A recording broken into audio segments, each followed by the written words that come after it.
গরিব আমার কাছ থেকে সম্পদ আর জাকাত নিয়ে সে আমার প্রতি করুণা করেছে, আমি জাকাত দেই বলে আমি কোনো দয়া দেখাই নাই। কথা বুঝতে পেরেছেন?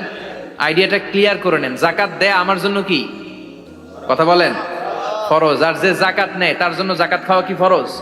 আমি গরিব মানুষ, আমি জাকাত খাবো না, না খাইয়া থাকুম, রোজা রাখুন, কথা কন। আমার যে জাকাত নেওয়া লাগবে এমন কোনো কথা নাই, কিন্তু আমি যে ধনী আমার দিতেই হবে, এটা ফরজ। তার মানে আমি দিয়ে আমি দয়া করি নাই, ও নিয়ে আমারে বাঁচাইয়া দয়া করে গেছে। চিৎকার করে বলো ঠিক কিনা। ইসলাম বলে রাস্তার এক পাশে পাঁচতলা আর এক পাশে গাছতলা, এটার নাম ইসলাম না। ওফিয়ামু আলিহিম হাক্কুন লিসাইলি ওয়াল মাহরুম, খেটে খাওয়া মানুষ, সুবিধা বঞ্চিত মানুষদের দ্বারে যে তুমি জাকাতের টাকা পৌঁছে দাও। জাকাতকে ফরজ করা হয়েছে দারিদ্রতা বিমোচনের জন্য। আপনি শাড়ি লুঙ্গি দিলে কি হবে? ওরে শাড়ি দিচ্ছেন দুপুরে, রাত্রেবেলা ও আরেক জায়গায় লাইন ধরে আছে, বিরিয়ানির প্যাকেট দিতেছে ওইখানে, কথা কন। সারাটা বছর ও জাকাতের টাকা নেবে, ওর কিচ্ছু হবে না। বরং এমন কিছু তাকে করে দিতে হবে যেটা দিয়ে সে ফ্যামিলি লিড করতে পারে। একটা সিএনজি কিনে দেন, ওই ফ্যামিলিতে কোনো যুবক থাকলে সিএনজি চালায়া, অটো চালায়া ফ্যামিলিটারে চালান। একটা টঙের দোকান করে দেন, চায়ের দোকান, চা বিক্রি করে ফ্যামিলিটারে চালাবে। অস্ট্রেলিয়ান একটা গাই কিনে দেন, গরুর দুধ বিক্রি করে তার ফ্যামিলি চলবে। কিংবা মাছের একটা খামার করে দেন, মুরগির খামার করে দেন, ঠিক কিনা? ওমরে ফারুক বলতেন এমন ভাবে জাকাত দাও যাতে করে যাকে জাকাত দিয়েছে জীবনে কোনোদিন সেজন্য আর কারো কাছে যে হাত পেতে জাকাতের জন্য দাঁড়িয়ে না থাকে। এই বিধানটা কার? এজন্য আল্লাহ বললেন আলহাকুমুত তাকাসুরু হাত্তা যুরতুমুল মাকাবির, দুনিয়ার লোভ লালসা তোমাদের কমবে না যতদিন না তোমরা কবরে ঢুকো। কার কথা? চিল্লায় বলেন কার? এজন্য দুনিয়ার প্রতি যে আমাদের লোভ, এটা কি বাড়াইতে হবে না কমাইতে হবে? এই দুনিয়ার জীবন এটা ক্ষণিকের। আমাল হায়াতুদ দুনিয়া ইল্লা মাতাউল গুরুর, এটা ভোগের সামগ্রী, আজ আছে কাল না, এটা হাতের ময়লা। দুনিয়ার এই জীবনের দৃষ্টান্ত হচ্ছে চারটা স্বর্ণের টুকরা আর তিনটা লাশের মতো। স্বর্ণের টুকরা চারটা, চিৎকার করে বলেন তো কয়টা? লাশ তিনটা, জোরে বলেন কয়টা? অনেক অনেক আগের যুগের তিনজন যুবক জীবিকার তাগিদে তারা বের হয়েছে কর্মসংস্থান করে খাবে।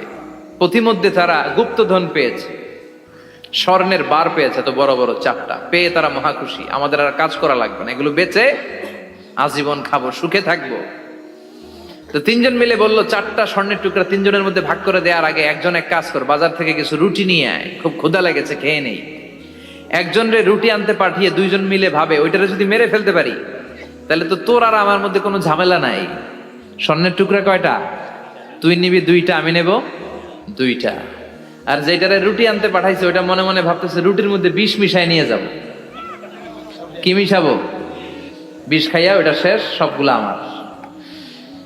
তো বিষ মিশায় নিয়ে আসছে, আর আগের পরিকল্পনা অনুযায়ী এই দুইজন মিলে তাকে নৃশংসভাবে হত্যা করেছে। হত্যার পরে কয় প্রচন্ড ক্ষুধা লাগছে, লো আগে খায়া লই। দুইজন মিলে বাজার থেকে আনা বিষ মাখানো রুটি খেয়ে ওই দুইটাও শেষ। স্বর্ণের জায়গায় স্বর্ণ পড়ে আছে, স্বর্ণগুলো নেয়ার মতো মানুষ আর নাই, ঠিক কিনা?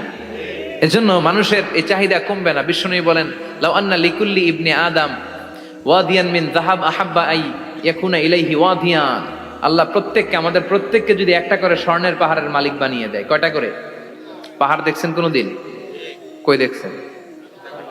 চিটাং গেছিলেন? এই চট্টগ্রামে গেলে দেখা যায় কি পাহাড়। এই একটা পাহাড় স্বর্ণের, এক একটা স্বর্ণের পাহাড়ের মালিক যদি আমাদের এক একজনকে বানায় দেওয়া হয়, এরপর আমরা চাবো আরেকটা স্বর্ণের পাহাড়ের মালিক কেমন করে হওয়া যায়। আচ্ছা বলেন তো, একটা স্বর্ণের পাহাড় আমার 14 পুরুষ বিক্রি করে খাইলেও শেষ করতে পারবো এটা? তো আরেকটা কেন লাগবে আমার? ওয়ালাই আমলা আফাহু ইল্লা তুরাব, বিষ্ণু বলেন কবরের মাটি যতক্ষণ না তোর মুখে না ঢুকবে তোর এই চাওয়া চাওয়া খাই খাই সব বন্ধ হবে না। এজন্য আল্লাহ বললেন আলহাকুমুত তাকাসুরু হাত্তা যুরতুমুল মাকাবির, দুনিয়া তোমাদেরকে গাফেল বানিয়ে দিয়েছে, গাফলতি কমবে না যতদিন না কবরে ঢুকো। কবরে ঢুকা লাগবে, কবরে ঢুকা লাগবে না? কবরে আমাদেরকে যেতেই হবে, যেখানেই থাকেন। কবরের প্রশ্ন আছে না নাই? অনেকে বলে হুজুর বিমান হামলায় মারা গিয়েছে, বিমান জ্বলে পুড়ে ছাই হয়ে গিয়েছে, তার কবর কোথায়? তার আত্মাটা যেখানে আছে ওই জায়গায় প্রশ্ন আছে না নাই? অনেকে বলে হুজুর সাগরের মধ্যে পড়ে মারা গিয়েছে, তিমি মাছ খেয়ে ফেলেছে, তার কোনো অস্তিত্ব নাই, কিন্তু তার রুহটা আছে না নাই? প্রতিটা রুহু সংরক্ষণ করে কে? প্রত্যেকটা আত্মা আল্লাহর কাছে সংরক্ষিত থাকে। প্রতিটা রুহু, প্রতিটা মানুষ মালাকুল মাউতকে দেখতে পায়। আপনিও দেখবেন, আমিও দেখব। মুমিনদের কাছে এসে মালাকুল মাউত একজন যুবকের বেশে সাদা ধবধবে জুব্বা পরে সুগন্ধি মেখে মুমূর্ষ ব্যক্তির শিওরে বসে বসে বলে, ইয়া আইয়াতুহান নাফসুল মুতমাইন্না, হে প্রশান্ত আত্মা, উখরুজি ইলা মাগফিরাতুল্লাহি ওয়া রিদওয়ানি, আল্লাহর ক্ষমা আর দয়ার দিকে বের হয়ে আসো। বলা মাত্রই মুমিনের আত্মাটা স্মুথলি বের হয়ে আসে।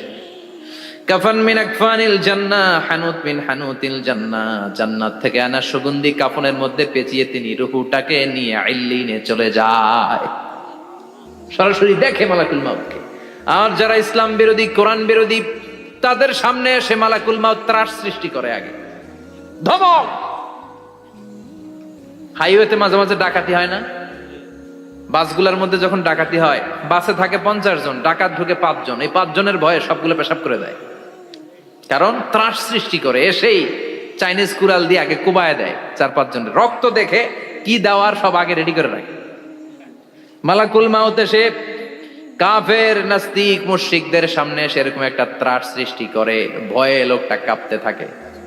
ওর কাছে ভদ্র ভাষায় কথা বলে না, সুন্দর জামা পরে আসে না, কালো কুচকুচে চেহারা, ভয়ঙ্কর একটা রূপ নিয়ে, আকৃতি নিয়ে ইসলাম বিরোধীদের মাথার সামনে আসে। দুর্গন্ধযুক্ত চেহারার দেহ নিয়ে ধমক দিয়ে বলে, ও পাপাত্তা, ইয়া আইয়াতুহান নাফসুল খাবিসা উখরুজি ইলা গাদাবিল্লাহ, হে পাপাত্তা, আল্লাহর রাগ, ক্রোধ আর গজবের দিকে বের হয়ে আয়। মুমিনের আত্মা বলার সাথে সাথে যেমনি মুমিনের দেহ থেকে বের হয়ে জান্নাতি কাফনের ভেতরে ঢুকে, কাফেরদের আত্মাও কি এরকম তাড়াতাড়ি বেরোতে চায় নাকি? কাফেরদের আত্মা বেরোতে চায় না। ডানে দৌড়, বায়ে দৌড়, সামনে দৌড়, পেছনে দৌড়, আহা, দৌড়াদৌড়ি করে।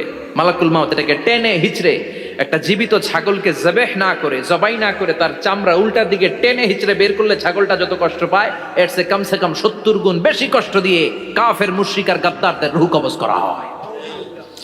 আল্লাহ, এই পরিস্থিতি থেকে তুমি আমাদের বাঁচাও। মুমিনদের রূহ যেমনি কবজ হয়, ওইভাবে রূহ কবজের ব্যবস্থা করে দিও। ইমানের মৃত্যু নসিব করে দিও, শাহিদি মৃত্যু নসিব করে দিও। আমাকে শহীদ করে সেই মিছিলে শামিল করে নিও, যে মিছিলের নেতা মীর হামজা, খোবায়েবে খাব্বাব, আল্লাহর কাছে ছিল অতি প্রিয়, শামিল করে নিও। আমাকে শহীদ করে সেই মিছিলে শামিল করে নিও। পড়েন আমিন। আর জোরে পড়েন আমিন।